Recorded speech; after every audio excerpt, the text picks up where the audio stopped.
Bonjour à tous, je vais vous présenter aujourd'hui la solution Simple Animation. Donc Simple Animation est une solution de travail à distance sur des stations dans le cloud, dans un data center, à partir d'un PC ou d'un Mac client et d'une simple connexion Internet. Donc le principe de base c'est d'avoir une connexion Internet à peu près à 20 mégaoctets par seconde et plus 3 ou 4 mégaoctets par client additionnel dans le studio. Donc le principe ici, c'est de venir créer un studio. Donc le studio va correspondre au client. Donc ici, on va venir mettre le nom de son studio, qui est donc généralement lié à un lieu chez vous. Ici, on va pouvoir utiliser le data center soit aux États-Unis, soit en Europe, soit en Asie. On voit ici qu'on a une bonne latence en Europe, à Francfort. Donc là, j'ai mon studio qui est déjà créé, qui s'appelle PostLogic Demo. Je vais venir le sélectionner. Ici, on a différents protocoles de transfert des fichiers entre son client, ici, et le data center.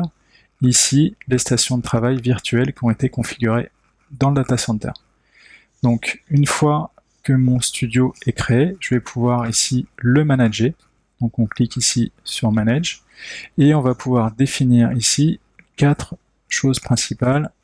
Les utilisateurs du studio qui vont pouvoir être associés aux différents projets, les profils des stations de travail, le stockage commun qui va être sur tout le studio et ensuite partitionné sur les différents projets, et ici la possibilité de créer les différents projets. Donc la première chose qu'on va faire, c'est de venir créer les profils de stations de travail. Donc là j'en ai un qui existe déjà, je vais venir le sélectionner. Ce profil est simple, en fait, il va être composé, ici je vais descendre un petit peu au début, de la ressource de base qui est la station de travail dans le data center, 3 modes différents, entry, mid et high. Donc en gros, c'est ce qu'on va utiliser comme capacité physique de station de travail dans le data center. Donc en entry, on a 6 cœurs, 12 Go de RAM. Ensuite, on va avoir 8 cœurs, 24 Go de RAM. Et en high, on va avoir 12 et 48 Go de RAM. Donc ensuite, on sera facturé en fonction de l'utilisation horaire du type de station de travail. Donc plus la station de travail est puissante, plus elle va être facturée cher. Et on va être aussi facturé en fonction du stockage utilisé. Donc ça, on verra après.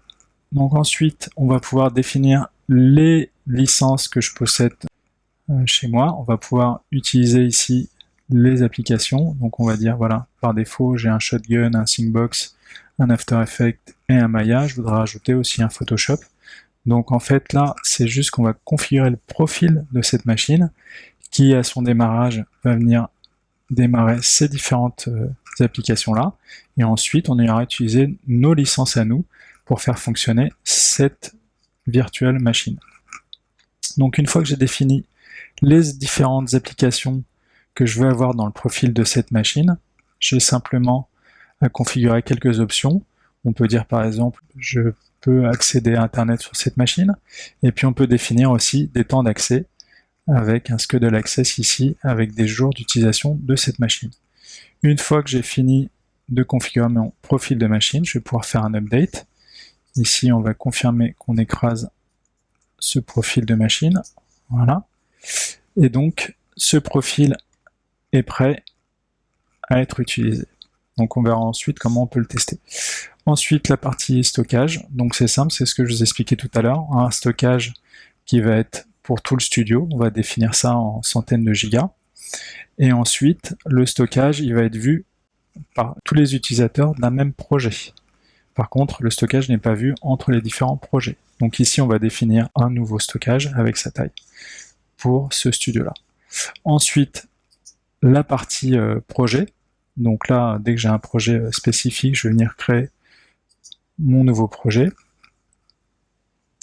Donc ce projet, on va pouvoir lui associer un stockage. On va pouvoir lui associer aussi une ferme de rendu, si par exemple c'est un projet 3D avec du rendu 3D. Ensuite, la dernière chose importante, ça va être les utilisateurs, ici Team. On va pouvoir définir les utilisateurs du studio et des différents projets. Donc on va pouvoir attribuer sur un projet un utilisateur ou plusieurs utilisateurs. Donc ils verront tous les mêmes médias et ils vont pouvoir travailler dessus. Donc ici on peut sélectionner mon utilisateur, lui donner des droits spécifiques pour uploader et downloader des images ou autre chose, et ensuite l'associer par exemple au projet test. Une fois qu'on a fait ça, on fait un update et mon utilisateur est mis à jour. Dernière chose qu'on peut regarder, je vais faire un proceed ici, c'est la partie licence. On va pas aller sur Workstation mais plutôt sur les licences. Donc les licences, c'est les licences de mon studio. Ici, on va venir importer ces licences Adobe, Autodesk, etc.